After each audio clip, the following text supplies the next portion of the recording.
রাজশাহী বিশ্ববিদ্যালয়ের কেন্দ্রীয় ছাত্র সংসদ নির্বাচনে 2024-25 শিক্ষাবর্ষের নবীন শিক্ষার্থীদের ভোটার তালিকায় যুক্ত করার সিদ্ধান্ত নিয়েছে নির্বাচন কমিশন। এছাড়া মনোনয়নপত্র বিতরণে আরও একদিন সময় বাড়ানো হয়েছে।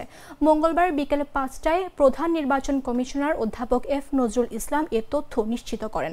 চূড়ান্ত ভোটার তালিকা প্রকাশিত হওয়ার পর থেকে প্রথম বর্ষের নবীন শিক্ষার্থীদের ভোটার তালিকায় অন্তর্ভুক্তিকরণে দফায় দফায় কর্মসূচি দেয় শাখা ছাত্রদল।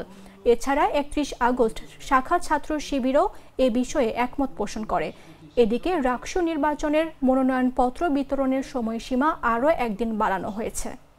শিক্ষার্থীদের দাবি এবং পরামর্শের ভিত্তিতে রাজশাহী বিশ্ববিদ্যালয়ের রাকসু হল সংসদ ও সিনেটে ছাত্র প্রতিনিধি নির্বাচন 2025 অধিকতর অংশগ্রহণমূলক এবং উৎসবমুখর করার নিমিত্তে 2024-25 শিক্ষাবর্ষের ভর্তিকৃত শিক্ষার্থীদের ভোটার তালিকায় অন্তর্ভুক্ত করার বিষয়ে রাকসু নির্বাচন কমিশন 2025 সর্বসম্মত সিদ্ধান্ত গ্রহণ করেছে।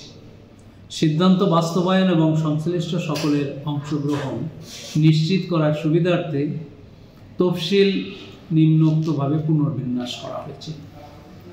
যেটা আমাদের আজকে ছিল লাস্ট তারিখ মনোনয়নপত্র বিতরণে। এই 24-25 শিক্ষাবর্ষের ছাত্রদেরকে আমরা ভোটার তালিকাভুক্ত করার জন্য 3/9/2025 পর্যন্ত বাড়ানো হয়েছে একদিন। যদি এদের মধ্যে কেউ মনোনয়ন উত্তোলন করতে চায় সেই সুযোগ সৃষ্টির জন্যে।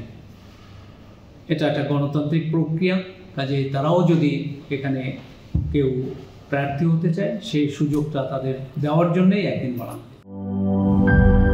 লাল সবুজের দেশে নতুন রঙের বেশে ঘরে বাহিরে সাজানো বলকে রেইনবো রেইনবো রেইনবো পেইন্টস রে সাশ্রয়ী দামে দেয়াল রাঙায় রেইনবো সবার রং সবার ঘরে ঘরে rainbow Rainbow Paints, the color of joy.